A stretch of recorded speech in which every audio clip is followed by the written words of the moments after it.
Hello friends, আমি পাপিয়া। আমার চ্যানেলে আপনাদের সবাইকে স্বাগত। চলে এসেছি আজকে পুরীতে। পুরীতে এলেই যেটা প্রথমেই মাথায় ঘোরে, কোন হোটেলে থাকবো। বিচের কাছাকাছি যদি হোটেল হয় সেটা তো হয় খুবই ভালো, তার সাথে আরেকটা জিনিস মাথায় ঘোরে, সেটা হচ্ছে ভালো খাওয়া দাওয়া। তো আমার এই ব্লগে তোমরা হোটেলের খবর অবশ্যই পেয়ে যাবে বিচের ধারে।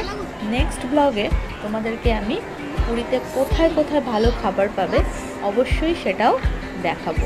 তো এই ব্লগে আজকে আমি তোমাদেরকে একদম বিচের কাছে হোটেল সোনালির খবর দেব। কত ভাড়া, রুম কীরকম, সমস্ত কিছু এই ভিডিও তোমরা দেখতে পাবে।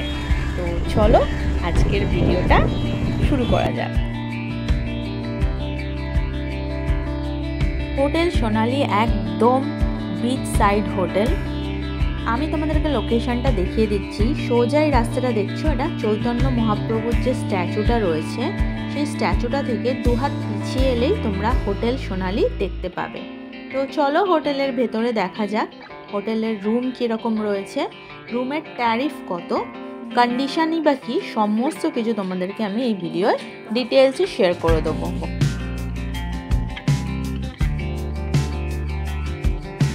হোটেলের রিসেপশন এরিয়ায় এখন রয়েছি। এটা সিটিং অ্যারেঞ্জমেন্ট রয়েছে, এখানে তোমরা বসে ওয়েট করতে পারো। আমাদের এখানে 2 ঘন্টা ওয়েট করতে হয়েছিল, আমাদের যেহেতু ট্রেন 8টার সময় ঢুকিয়ে দিয়েছিল আর চেক ইন হোটেলের যেহেতু 10টা থেকে ছিল। যদি রুম অ্যাভেলেবেল থাকে তো সেক্ষেত্রে পাওয়া যায়, কিন্তু আমরা যে সময় এসছি একদম পিক সিজন, রুম একদম অ্যাভেলেবেল ছিল না। 10টার পরেই আমরা রুম পেয়েছিলাম। এই যে দুজন অতিথি রয়েছে ওয়েলকাম করার জন্য, আর দেখতে পাচ্ছ একদম সমুদ্রটা সামনে থেকে তোমরা খুব ভালোভাবে উপভোগ করতে পারবে। রয়েছি এখন ফার্স্ট ফ্লোরে। তো ফার্স্ট ফ্লোরের রুম দেখে নেওয়া যাক, চলো। এগুলো 900 টাকা থেকে স্টার্ট। ডাবল বেড রয়েছে রুমে রয়েছে একটা ওয়ার্ড্রপ, সাথে রয়েছে আয়না। আর ব্যালকনিটা দেখিয়ে দিই তোমাদেরকে। ব্যালকনি থেকে এখানে দেখো পার্শিয়ালি সমুদ্রটা তোমরা দেখতে পাবে।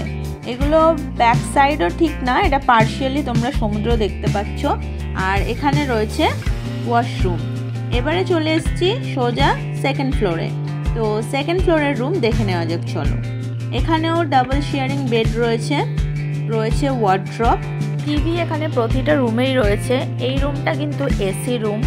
হোটেল সোনালির রুমের ভাড়া নন এসি 900 টাকা থেকে স্টার্ট, আর এসি রুম 2300 টাকা অবধি রয়েছে।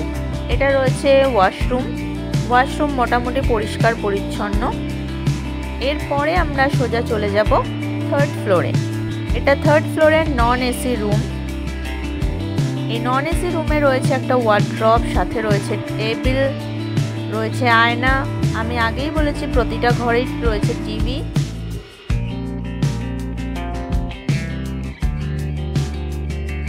রুমের ব্যালকনি থেকে সমুদ্রটা মোটামুটি ভালোভাবেই দেখা যায়, কিন্তু এই রুমের বেডটা যেটা ছিল, বেডটা একদমই ভালো ছিল না। এই রুমটা আমরা নিয়েছিলাম। এই রুমের এক্সপিরিয়েন্স যদি বলতে হয়, ওয়াশরুমটা পরিষ্কার ছিল কিন্তু রাত্রেবেলা ককরোচ বেরোতো, যেটা অনেস্ট রিভিউ, সেটাই আমি তোমাদেরকে বলছি। আমাদের এই রুমটার ভাড়া নিয়েছিল 1500 টাকা। আর হোটেল সোনালির প্লাস পয়েন্ট হচ্ছে একদম সমুদ্রের ধারে বাজেট হোটেল।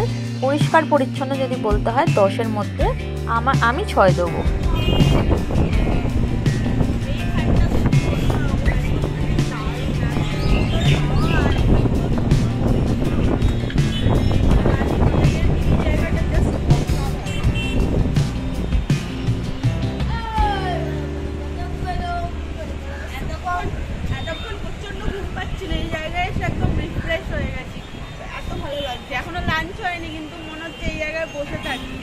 জায়গাটাতে সকালবেলা এবং রাত্রিবেলা দুটো সময় বসতেই অসাধারণ লাগতো, খুব সুন্দর হাওয়া। আর এই ধারের রুমগুলো যেগুলো ছিল, এই ধারের রুমগুলো কিন্তু খুব ভালো ছিল, একটাও ফাঁকা ছিল না, যার জন্য আমরা পাইনি, আমাদের ওই রুমটা নিতে হয়েছিল। এরপরে আসি হোটেল সোনালি তোমরা কিভাবে বুক করবে। স্বর্গদ্বার সি বিচ রোডের ওপর পুরী এই হোটেল সোনালি। পুরীর কন্ট্যাক্ট ডিটেলস আর তার সাথে কলকাতার কন্ট্যাক্ট ডিটেলস আমি দুটোই স্ক্রিনে শেয়ার করে নিচ্ছি, তোমরা পজ করে দেখে নিতে পারো। হোয়াটসঅ্যাপে অথবা ইমেল অ্যাড্রেসও বুক করে নিতে পারো। আমার পরের ভিডিওয়ে আসবে পুরীতে কোথায় তোমরা ভালো ভালো খাবার পাবে। তো আমার নেক্সট ভিডিও দেখতে অবশ্যই আমার চ্যানেলে চোখ রাখো। তার জন্য কি করতে হবে, চ্যানেলটা সাবস্ক্রাইব করে নিতে হবে। আজকের ভিডিওটা যদি ভালো লেগে থাকে অবশ্যই একটা লাইক করে দিও প্লিজ। একটা লাইক কিন্তু আমার নেক্সট ভিডিও বানানোর অনেকটা মোটিভেশন যোগাবে। আজকের মতন টাটা, বাই।